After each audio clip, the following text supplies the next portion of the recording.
네, 오늘은 이렇게 멤버십 가입해주신 분이 계셔서 감사 인사드립니다. 디토님과 빌리고님, 이렇게 멤버십을 가입을 해주셨는데, 별거 아닌 이런 영상들을 계속 올리는데, 이렇게 멤버십을 가입해주셔서 너무 감사드리고요.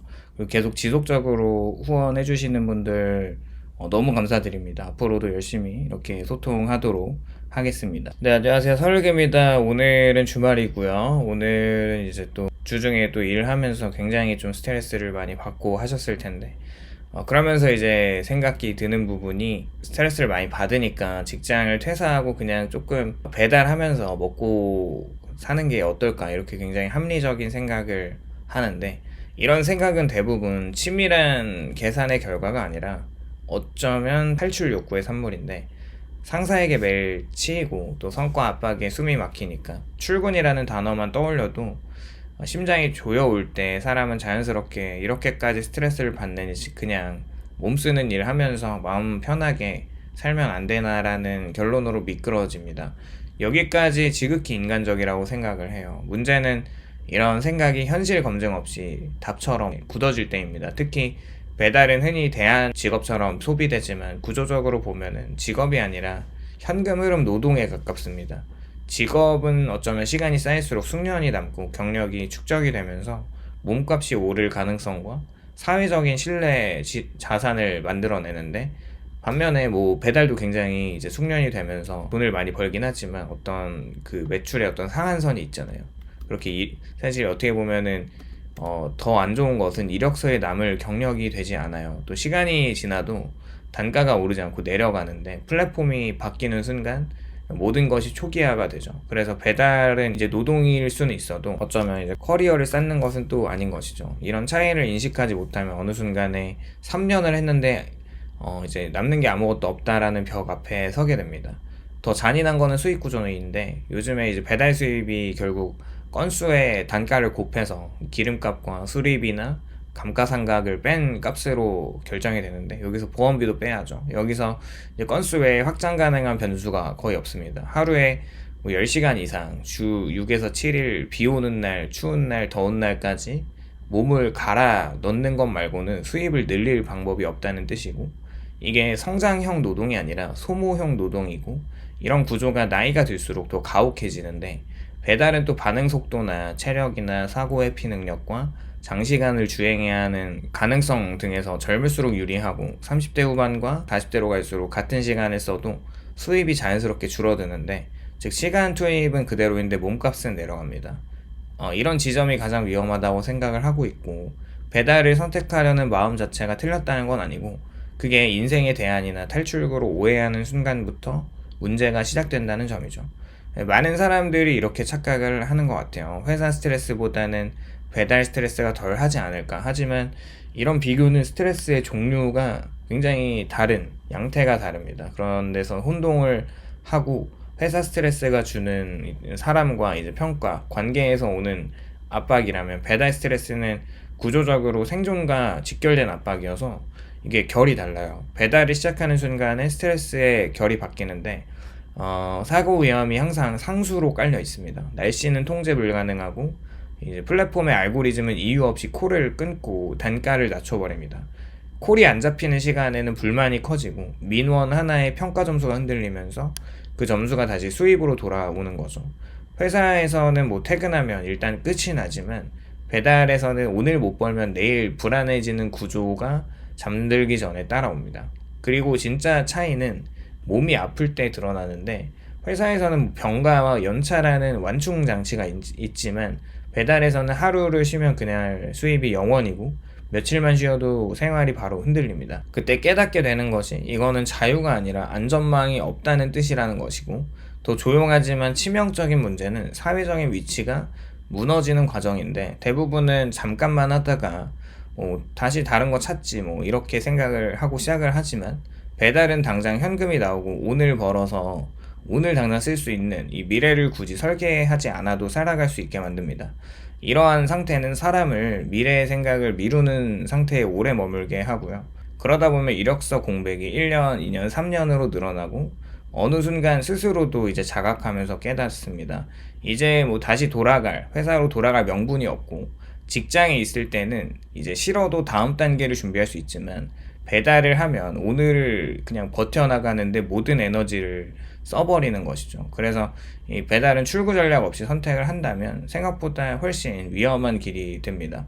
가령 코로나 때 이제 회사에서 조금 일이 많이 없으니까 어쩔 수 없이 퇴사를 한 사람들이 배달로 많이 뛰어들었는데, 이게 또 사람들이 배달 쪽으로 많이 몰려들다 보니까, 그리고 이제 단가도 많이 낮아지다 보니까 옛날엔 돈이 좀 됐었던 그 배달이 지금은 딱히 이렇게 돈이 안 되는 거죠.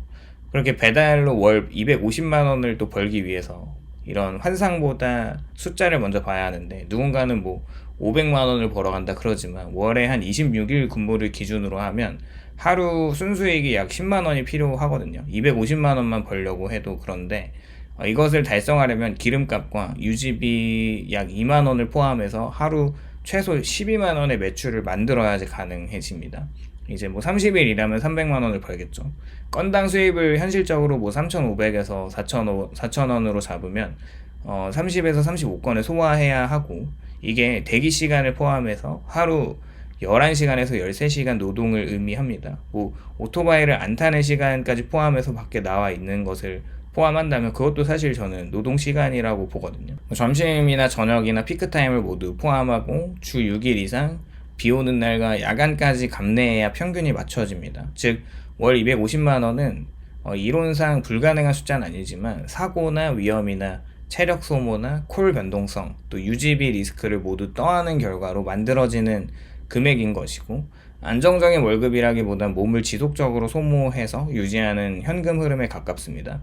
회사도 언제든지 잘릴 수 있지 않냐, 이렇게 반론을 많이 하고, 그것도 사실입니다.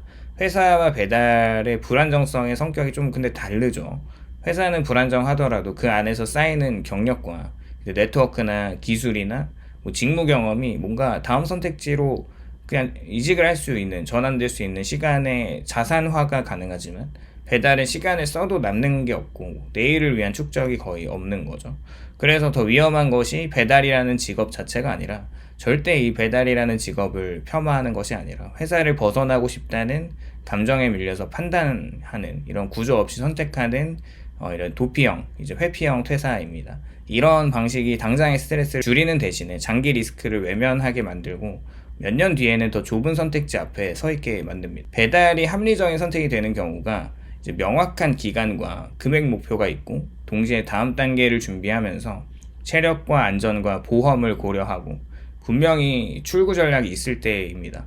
즉, 배달이 목적이 아니라 도구일 때는 좀 안전한 것 같아요. 회사를 그만두고 배달하면 된다, 뭐 이런 말 뒤에는 사실 나는 지금 이 삶을 어떻게 버티고 있는가라는 질문이 숨어 있잖아요. 회사가 힘들다면 직무, 조직, 환경, 혹은 뭐 자신의 단계 변화 중 무엇이 문제인지 먼저 분리를 좀 해야 할 필요가 있고, 배달이라는 것은 문제 해결이 아니라 이 회피가 될 가능성이 크기 때문인데, 결국 가장 위험한 선택은 아무 생각 없이 편해 보이는 길을 선택한 것이고, 필요한 것은 퇴사가 아니라 뭔가 인생을 재설계하고 도망하는 게 아니라 전환, 또 즉각적인 해방이 아니라 장기적인 생존을 위한 어떤 목표를 찾는 거죠. 그럼에도 배달을 하면서 계속 유지하려고 한다면 조금 명확하게 기준을 정할 필요가 있을 것 같습니다. 배달의 가장 무서운 점은 힘들다는 게 아니라 생각할 여유 없이 하루하루를 살게 만들어서 종료 시점이 사라지는 순간에 인생의 기본값이 되어버린다는 데 있고, 그래서 배달은 전업이 아니라 철저히 현금 확보 도구여야 하고, 목적은 이제 생활비를 만들고 빚을 상환하거나 뭔가 이제 인생의 전환기에 대한 생존비나 재교육 준비 중에 하나처럼 명확해져서 이제 벌면서 좀 생각해보자는 목적은 곧 늪이 되는 거죠. 동시에 하루 노동시간 상한선을 체력보다 먼저 정해야 하고, 하루에 뭐 8시간, 9시간을 하고 주 1일 완전 휴식, 또 밤샘 금지 같은 규칙이 없으면 수입은 잠깐 늘어도 사고가 나거나 번아웃 확률이 폭증하죠.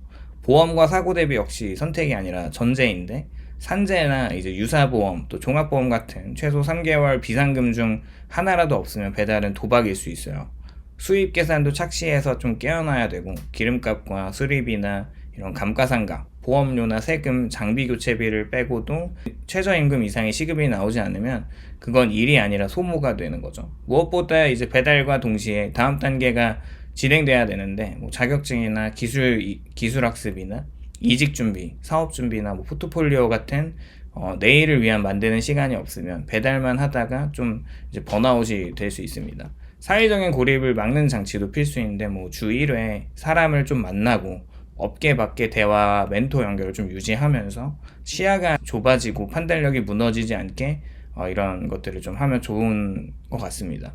돌아갈 문 역시 열어둬야 하는데 배달을 전환기 프로젝트로 설명할 수 있어야 되고 공백 기간이 결과물이 있어야지 뭐 그동안 배달만 했다 다음 기회를 닫는 이런 생각이고 마지막으로 배달을 자존심으로 하지 말아야 하는 것 같아요. 회사에 대한 분노와 무시당했다는 감정으로 선택을 하면 그렇게 이제 도피성으로 된다면 정말 좀 위험하다고 생각을 하고 있고 이렇게 도피가 아니라 전략적인 어떤 행동 3개월에서 6개월 같은 중간 점검 날짜를 정해서 이 경로가 아니다라고 멈출 수 있을 때 방향이 좀 좋게 흘러갈 것 같다는 생각을 해봤습니다. 한마디로 뭐 배달을 하더라도 망하지 않으려면 그게 이제 삶의 중심이 아니라 삶을 좀 다시 설계하기 위한 임시 도구로서 접근을 하면은 굉장히 좋지 않을까라는 생각을 해봤어요. 오늘은 이렇게 회사에서 엄청난 스트레스를 받고 좀 그냥 배달하면서 먹고 살까라는 생각이 좀 위험한 이유에 대해서 이야기를 해보았는데 오늘도 영상에 공감이 되셨다면 좋아요와 구독을 부탁드립니다. 감사합니다.